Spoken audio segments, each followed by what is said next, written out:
Yes, indeedy.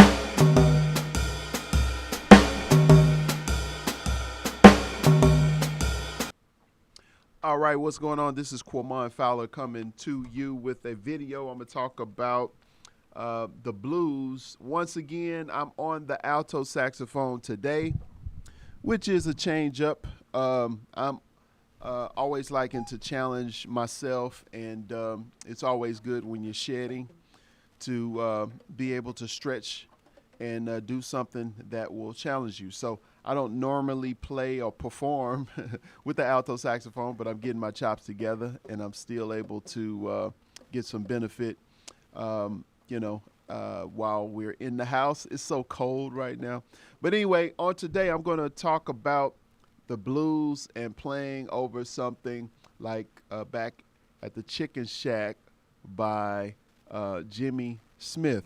And so I love to practice with Drum Genius, playing a cappella, no bass and no keys. So this is the groove. I just found it in Drum Genius. Yeah, there we go. All right, I hope that's fine. I'll turn it down a little bit.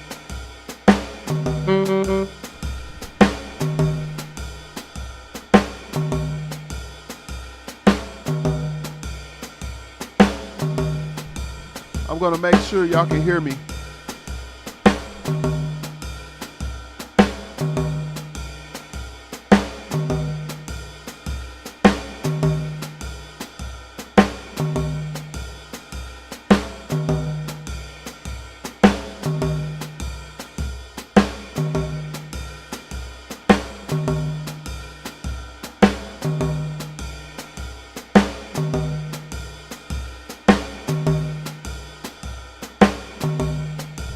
Yeah, I want to make sure y'all can hear me, because last time I was just going and y'all couldn't hear me. So if you can hear me, just message me and say, yes, I got you. We hear you loud and clear. Happy New Year. What's going on, Sal? Is my audio okay?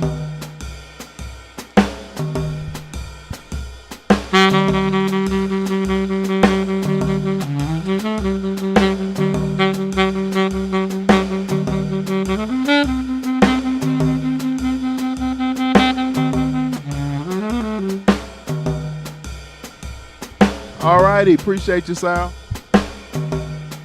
All right, so let's get going.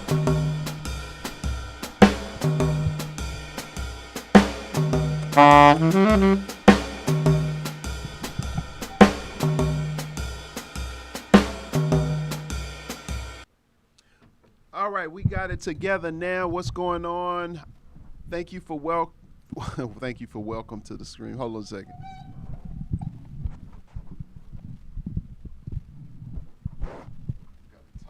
Thing.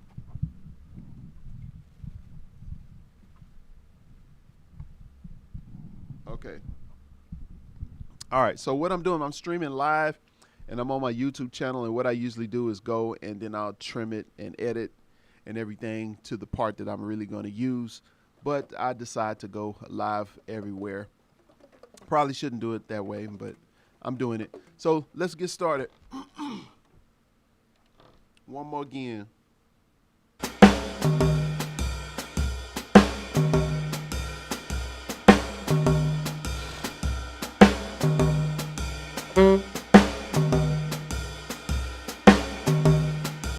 All right, so this is the groove to Back at the Chicken Shack by Jimmy Smith. And I was just scrolling through Drum Genius, and I thought it'd be cool to play over it a little bit and then kind of talk through how I think is a good approach to playing the blues. And so this one is a basic type form where we're going to play 1 to the 4 to the 1, then you got 5, 4, and then you got 1. So this is like foundational where you should start if you're just getting started with learning how to play jazz, and then I'll add to it as I go. So here it is.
So for me, that's very clumsy, but it's on the alto. So like I started out and I started going to playing in tenor, like I was playing in the key for tenor. But the thing that I like about playing with just drums is it leaves a lot of space for you to hear things and explore things, and you have to provide the palette.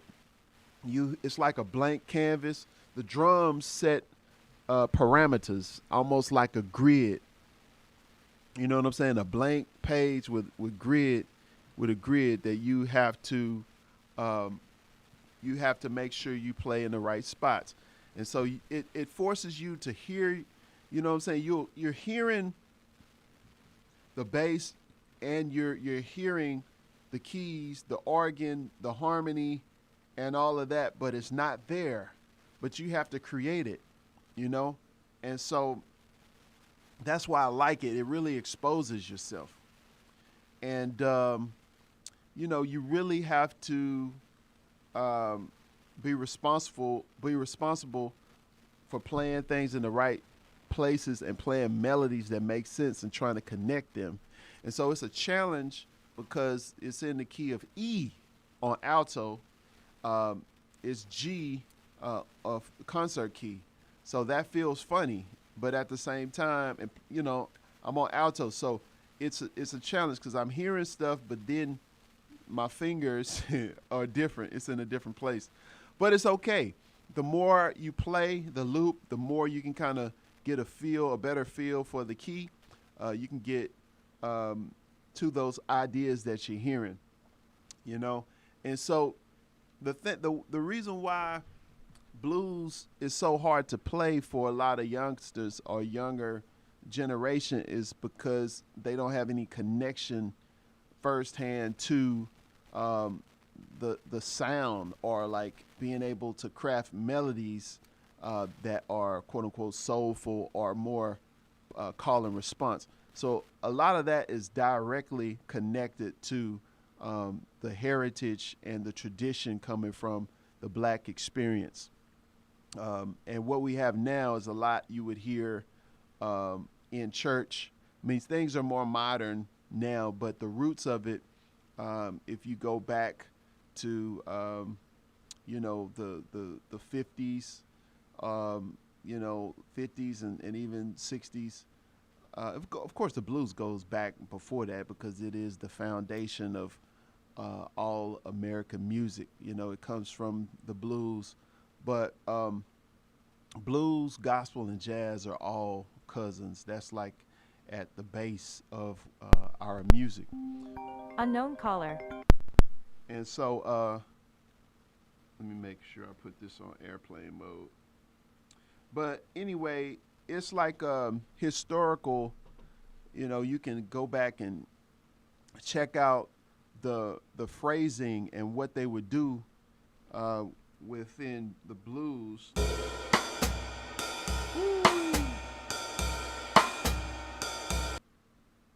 That was slow down.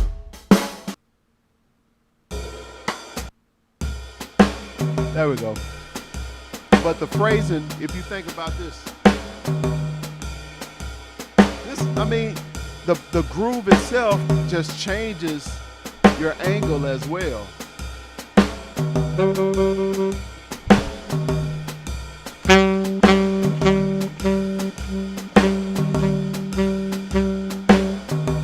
So everybody hears something different, but I'm gonna try to create some melody and use call and response.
Project Manager Iconic Ghostwriter. Ah.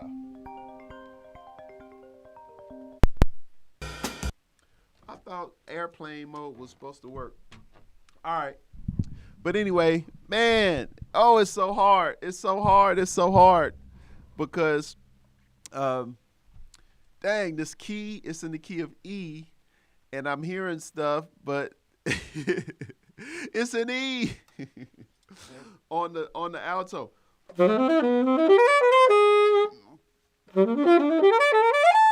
So, yeah, and you have to listen more to some of these guitar players and stuff, and dig into some good examples. When you hear some stuff, we actually have XM or satellite XM radio. So I heard, I was going through the channels and I ran across the blues channel and I was just listening, and I listened to for the phrasing. I listen for the call and response element. I'm not doing a good job in this video. I'm just shedding. This is like more so in the shed session where I just kind of shed, but I'm just kind of talking through it. But I don't have it all the way under my fingers. But I thought it'd be good to just shed on it and share a little bit. But yeah, and I don't know why this thing stopped, because it is cold up in here. It is cold. Yeah, it was some snow on the ground. But that's all for now. I might chop it up and get a piece of this to have on the YouTube channel. You got any questions? Anybody got any questions? I see the love you're showing. Give me a heart. Give me some thumbs up if you enjoying the stream. If this is helpful at, even a little bit. And I will check out the comments here and get a chance to answer some or respond to some of the comments or questions that you have here.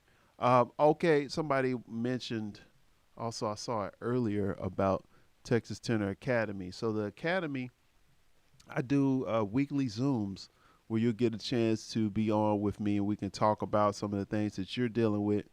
And we share what we're working on, and we help to give each other feedback and also some accountability to follow through with some things. And I changed my model this year.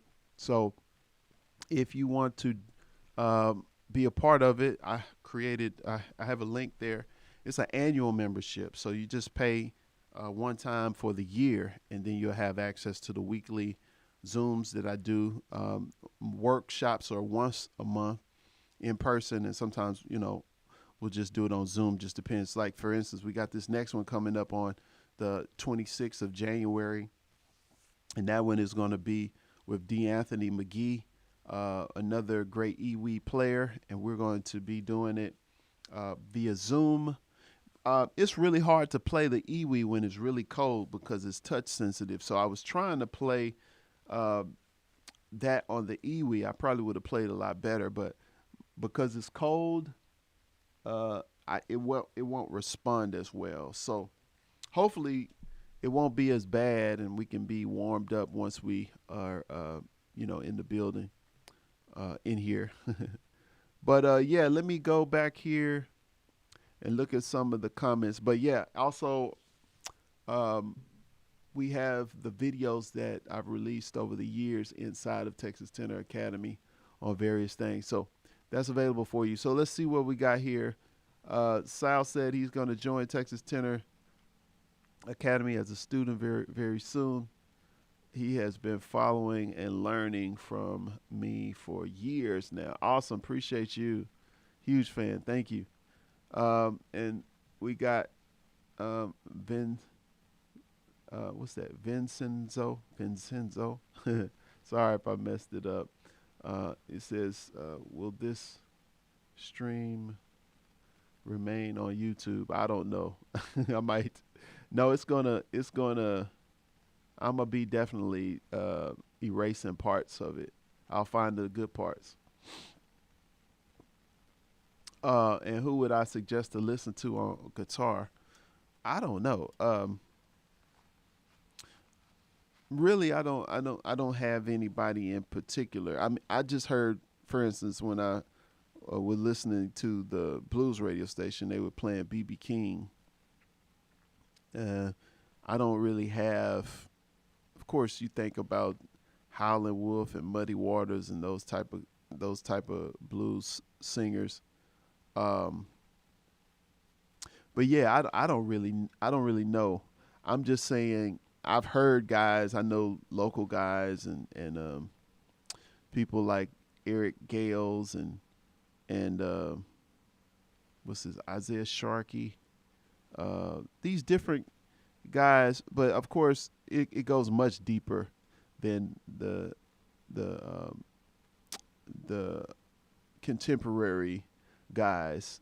But you might look for it, search for it in YouTube and see what you come up with, and just listen for solos and kind of get an idea of how they're crafting it, because their expression on the guitar with that rock guitar sound, if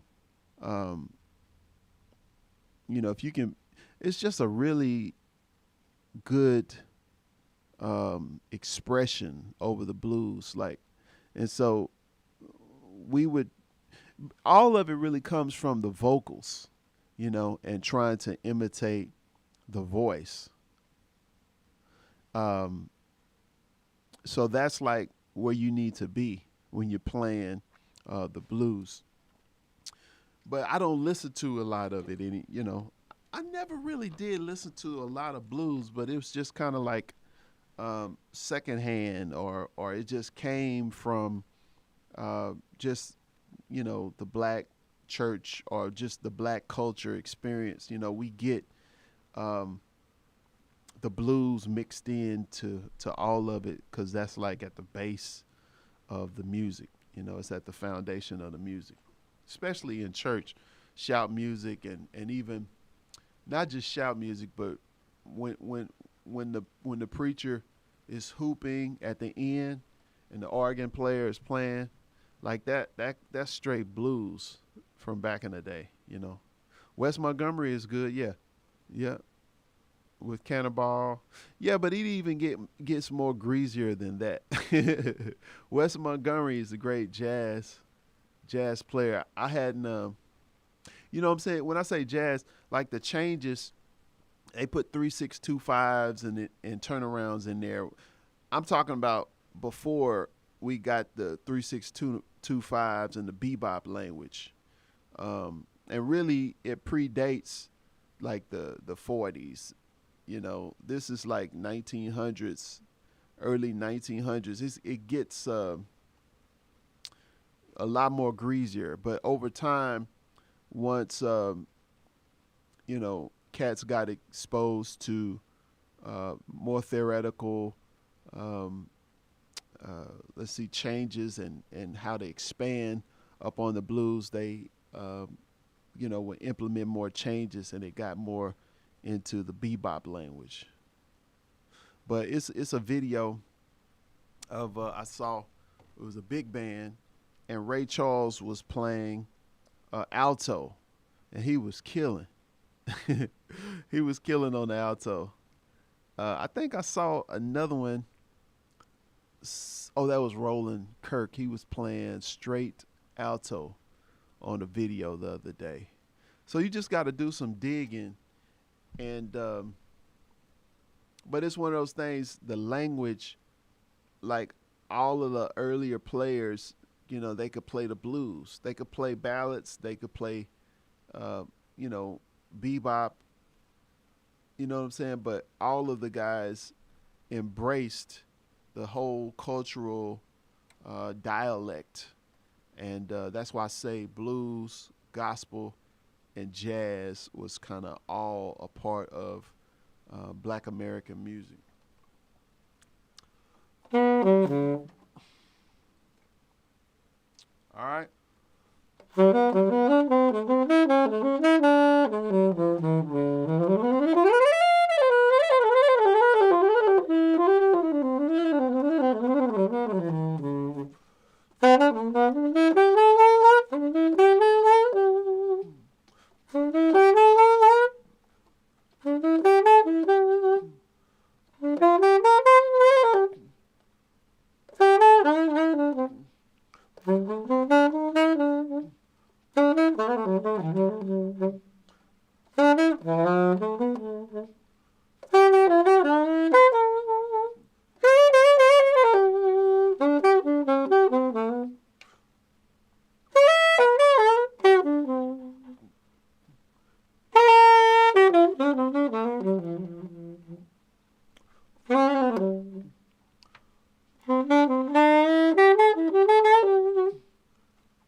I like that, those sixes. I always miss it on that.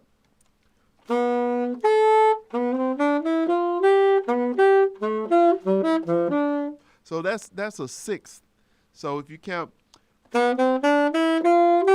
2, 3, 4, 5, 6, then you got.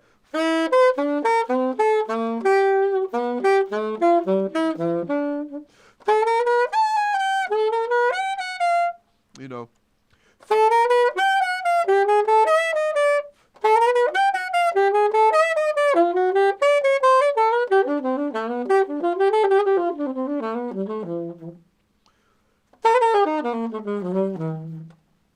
That's straight bebop language. So what happens as time progresses, they implement more changes.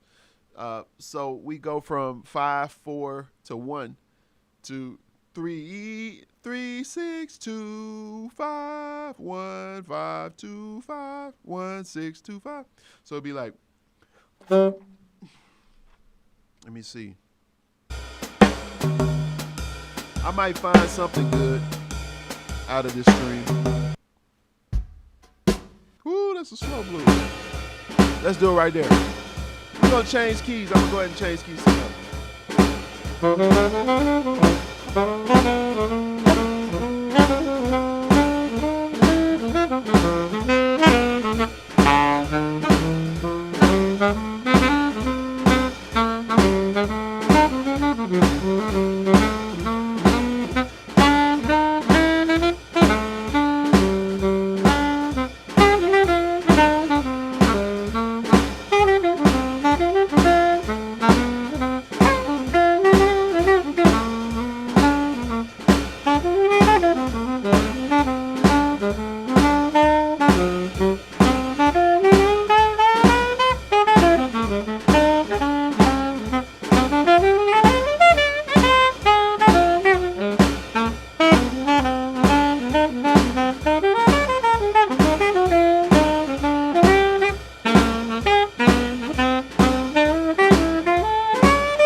Unknown caller.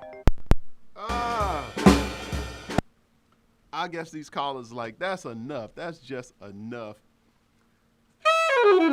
I think I went through all the keys though.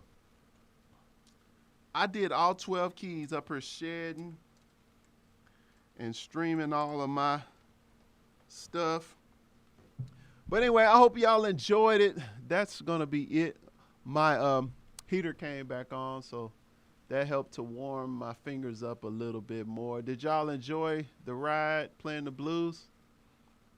And I'll cut it down. I don't know what part I'll save, but you'll see a portion of this. So yeah. Somebody said, okay, Vincent. Okay, he corrected his name. Vincent in English. Okay, Mason. Yeah, West Montgomery. Do you know Barefoot Sunday Blues? No, I gotta look that up. I gotta look up Barefoot Sunday Blues for the 3-chorus blues. Oh wow, I'm gonna check that out. I think this is already great. Yep. Okay.